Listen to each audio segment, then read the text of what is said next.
আজ অনেক দিন পর একটা ছোট্ট ব্লগ নিয়ে তোমাদের সবার সামনে উপস্থিত হয়েছি।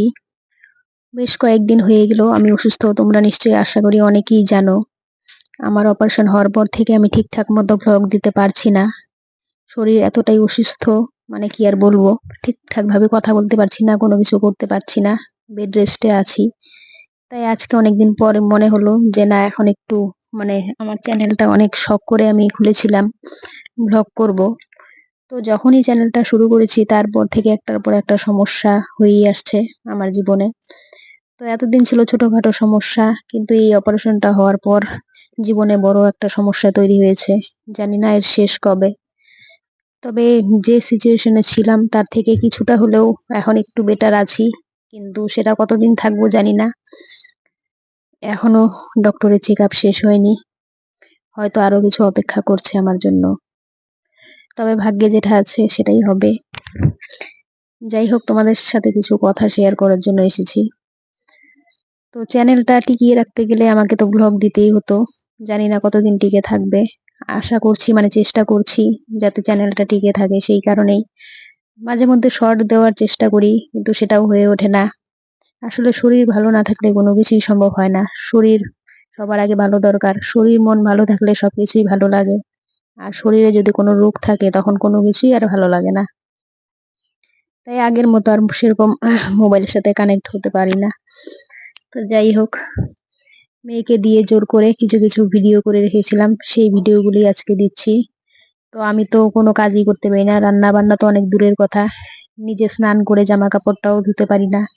খাবারটাও এতদিন খাইয়ে দিয়েছে মা আর মেয়ে মিলে। তো এখন নিজে হাতেই একটু খাই। আর চেহারা, সে আর কি বলবো, চেহারার অবস্থা দেখলে একদম অর্ধেক হয়ে গেছে। তো এই রান্নাগুলো মাই করে। মায়ের উপর দিয়ে প্রচুর ধকল যাচ্ছে। একবার আমার জন্য রান্না করতে হয় আলাদা করে, যেহেতু আমি পেশেন্ট একজন। আমার জন্য একদমই তেল মশলা ঝাল ছাড়া একরকম, তারপর বাড়ির লোকের জন্য আবার আরেক রকম। তো এখানে দেখতে পাচ্ছ, এই যে পাবদা মাছ ডাটা আলু দিয়ে করা হয়েছে। এটা যদিও আমি খাবো না, আমারটা হবে শুধু আলু দিয়ে, আর বাড়ির লোকেদের জন্য হবে ডাটা আলু দিয়ে। আর এখানে আলু ভাজা। তো সারাদিন একটা রোগীর পিছনে অনেক পরিশ্রম থাকে, অনেক কিছু করতে হয়, একদম ঘুম থেকে ওঠার থেকে শুরু করে, মানে দাঁত ব্রাশ করা থেকে রাতে ঘুমোতে যাওয়া পর্যন্ত।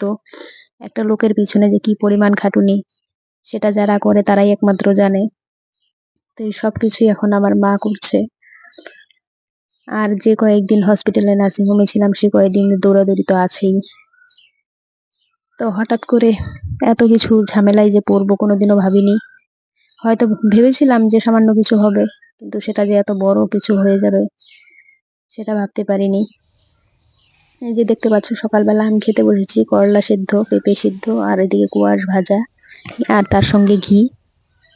আর এখন আপাতত কোনো ভাজাভুজি কিছুই খাচ্ছি না, পাঁপড় ভাজা, এদিকে চিপস। আর এই যে মেয়ে, সপ্তাহে একদিন চিকেন না হলে ওর আবার মাথা নষ্ট হয়ে যায়, সেই কারণে বাধ্য হয়ে ওকে চিকেন দিতে হচ্ছে। সপ্তাহে একটা দিন ওকে চিকেন দিতেই হবে, যদিও আমি এসব কিছুই খাচ্ছি না। চিকেন তো মোটামুটি 6 মাসের মধ্যে খাবো না। আর তারপর দেখো, দুপুরবেলা খেতে বসেছি, নিচে একদমই বসতে পারি না, কষ্ট হয়।